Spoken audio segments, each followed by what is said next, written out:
Bienvenue dans cette nouvelle édition du QG Week-end sur Africa 24 à la une de l'actualité.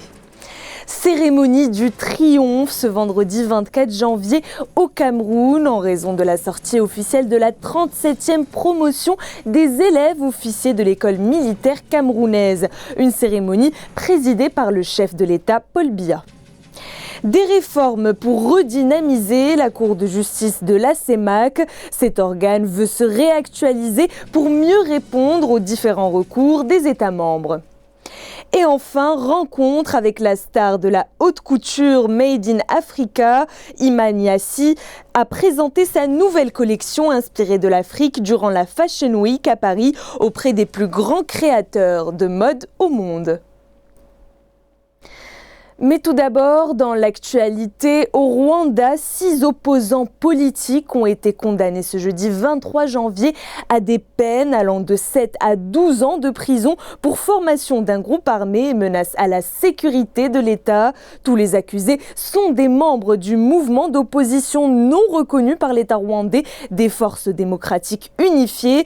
Tous avaient été interpellés en septembre 2017 dans la capitale Kigali et accusés d'avoir conspiré contre l'État. Leur avocat maître Gatera Gashabana a indiqué que les accusés feront appel du verdict. Ces membres du FDU ont vu plusieurs de leurs confrères prendre leur défense publiquement, notamment l'opposante et ex-présidente de ce mouvement, Victoire Ingabire, qui dénonce de faux chefs d'accusation à leur encontre.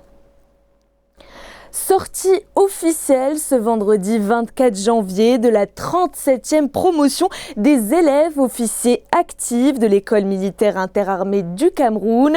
La promotion a été baptisée général de division Koji Jacob du nom d'un officier général décédé en 2017 lors d'une mission de reconnaissance aérienne dans la région de l'extrême nord. Le chef de l'État Paul Biya a présidé cette cérémonie militaire appelée rituel du triomphe. Un sujet de Corinne Kamsefem. Les forces de défense camerounaises s'étoffent d'une nouvelle cuvée de jeunes officiers. La formation de la 37e promotion de l'école militaire interarmée a solennellement pris fin ce 24 janvier 2020. La cérémonie du triomphe qui marque cette étape était présidée par le chef des armées, le président camerounais Paul Biya.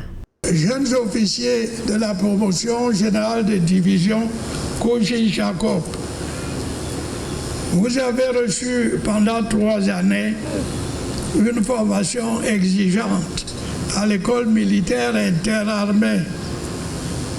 Munis des connaissances de base nécessaires à l'accomplissement des missions qui vous seront confiées et formés aux valeurs républicaines, vous allez devoir dès maintenant vous adapter au contexte général de la situation de notre pays.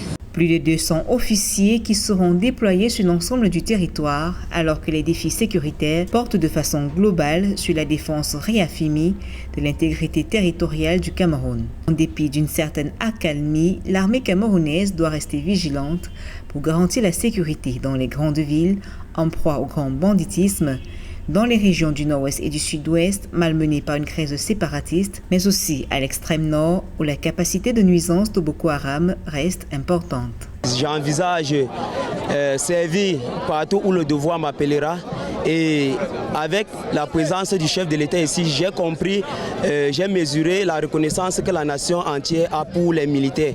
Donc nous sommes prêts à nous donner corps et âme pour honorer notre patrie. Outre le Cameroun, les ressortissants du Congo, de la Côte d'Ivoire, du Gabon, de la Guinée-Conakry et de la République centrafricaine ont pris part à cette formation. Depuis sa création en 1959, cette école militaire a réussi à s'imposer comme une référence en matière de formation des cadres militaires en Afrique.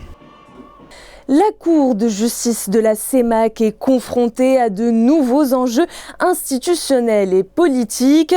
Cet organe de justice a été créé par les États membres de la sous-région d'Afrique centrale pour veiller au respect des conventions et des textes communautaires. Pour mieux répondre aux recours des États membres et des institutions sous-régionales, la Cour de justice de la CEMAC a entamé en cette année 2020 de nombreuses réformes internes. Le mot d'ordre: redynamiser la Cour de justice communautaire. Reportage de Mahamad Ramadan, commentaire de Farba Maroun. Pour mieux répondre au recours des États membres sur les traités et les textes communautaires, la Cour de justice de la zone CEMAC se mobilise pour la redynamisation de ses organes juridictionnels, consultatifs et d'arbitrage. Ces réformes, engagées selon la présidente de cette instance communautaire, Julienne Elenga, permettront de répondre aux nouveaux enjeux juridiques et politiques qui s'imposent aux États de la sous-région. La Cour a élaboré et adopté son organigramme, 4 projets de texte dont le projet de règlement de procédure, le projet de statut, le projet d'accord de siège et le projet de règlement d'arbitrage est en cours d'élaboration actuellement. La vulgarisation des textes communautaires, les attributs et les compétences de la Cour auprès des praticiens de droit de l'espace CEMAC constituent aussi des défis que les staffs de cette instance juridictionnelle comptent relever dans les années à venir. Une politique qui va nécessiter des moyens supplémentaires selon certains observateurs. La Cour va organiser courant l'année 2020 des journées portes ouvertes afin de permettre aux citoyens de notre communauté et aux praticiens du droit de se familiariser avec la Cour et le droit communautaire. La Cour va poursuivre sa coopération avec les juridictions sœurs. C'est ainsi qu'elle va visiter au cours de l'année 2020 la Cour européenne des droits de l'homme et la Cour de justice de la CEDEAO. Pour rappel, la Cour de justice de la CEMAC est une cour sous-régionale créée par les pays de l'Afrique centrale, notamment le Cameroun, la Centrafrique, le Congo, le Gabon, la Guinée équatoriale et le Tchad, afin de veiller au respect du droit quant à l'interprétation et à l'application du traité de la CEMAC et des textes subséquents. Toujours dans l'actualité, au Niger, le gouvernement apporte des clarifications sur les différentes mesures prises pour la gestion et la préservation de la ceinture verte de Niamey à travers sa sécurisation en bloquant l'avancement des chantiers, en délimitant et en matérialisant les parties de la ceinture verte à conserver ou encore mettant en place des actions administratives relatives au statut foncier des blocs sur la ceinture verte. D'après les membres du gouvernement, il est prévu à travers ces mesures d'indemniser certaines personnes, parmi lesquelles les propriétaires coutumiers qui seront dédommagés à hauteur de 20 millions d'hectares. Il sera également question de faire payer les taxes d'abattage des arbres à raison de 20 000 francs CFA, l'arbre comme le prévoient les textes. Le Kenya a attiré près de 2 millions de visiteurs en 2019. Le pays des safaris séduit notamment ses voisins puisque le tourisme régional est celui qui fonctionne le mieux. Une grande partie des touristes recensés proviennent de l'Ouganda ou encore de Tanzanie, des pays frontaliers, mais les touristes occidentaux ne sont pas en reste malgré un contexte sécuritaire parfois remis en question. Plus de détails avec Neili Claude Ebessa et Marcel Farba Maroun.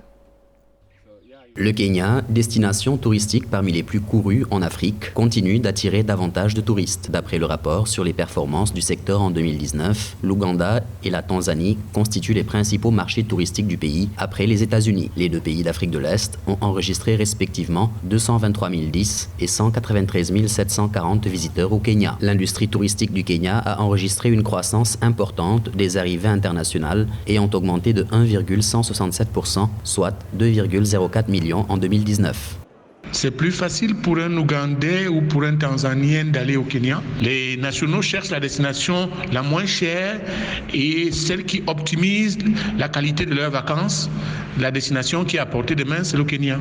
La situation en matière de sécurité est restée stable au Kenya en 2019 grâce aux investissements soutenus du gouvernement dans un certain nombre de campagnes pour séduire les touristes. Ainsi, l'augmentation du nombre de touristes au Kenya a été déterminée par l'engagement du gouvernement à continuer à adopter un cadre réglementaire solide et à améliorer l'environnement des affaires.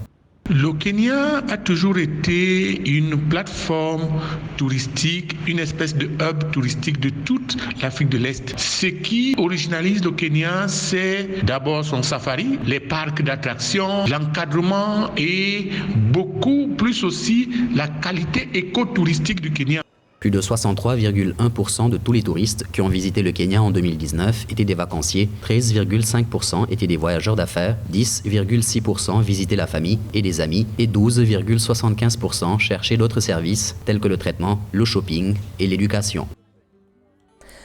Toujours dans l'actualité au Gabon, une grève générale est en cours contre la réforme du Code du travail.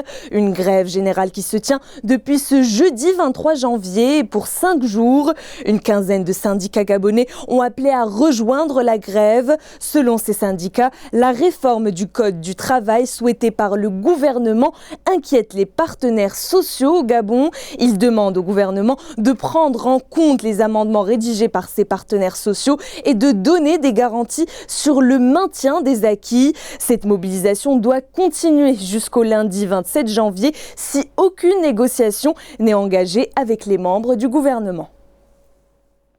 Dans le reste de l'actualité, le nom d'Iman Aïssi brille lors de la Parisian Fashion Week. Premier styliste subsaharien d'origine camerounaise à intégrer le prestigieux calendrier officiel de la semaine de la haute couture qui se tient donc en ce moment à Paris. Ce jeudi 23 janvier, le créateur africain a présenté ses créations à côté des maisons Chanel, Dior ou encore Givenchy. Une consécration pour cet artiste qui sublime dans son travail la richesse de l'artisanat africain, d'où le nom de sa nouvelle collection Akuma, qui veut dire richesse en camerounais. Écoutons donc la réaction du couturier et de différents invités à son défilé pour cette nouvelle collection. Akuma, c'est Akuma que moi, le message que je renvoie au monde entier. Akuma, c'est quoi? C'est d'abord soi-même. C'est le peu de choses qu'on peut posséder dans sa vie. Ça peut partir d'une épingle à un immeuble. Après, ça dépend comment on va fonctionner dans la société. Le respect des autres, la fierté aussi de ce qu'on est, de ce qu'on possède et la générosité. Les Africains, ils adorent le luxe, mais on s'approprie au luxe des autres. Il est temps que les Africains créent leur propre lobby de luxe aussi. Ça veut dire la confiance. Il faut s'informer, il faut former nos gens, il faut investir sur les artistes africains, il faut aussi les acheter. Si on ne les achète pas, ça ne peut pas avancer. J'étais très émue, ça a été très émouvant cette présentation avec ce travail sur les matières, ce travail sur l'élégance et même sur la géométrie aussi sur certaines fois.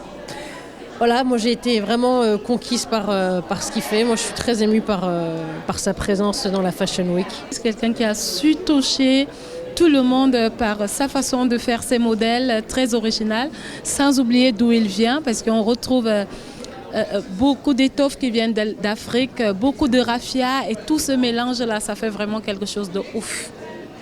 C'était le journal de la rédaction. Merci de votre fidélité. Dans un instant, retrouvez une nouvelle édition de l'information sur Africa 24.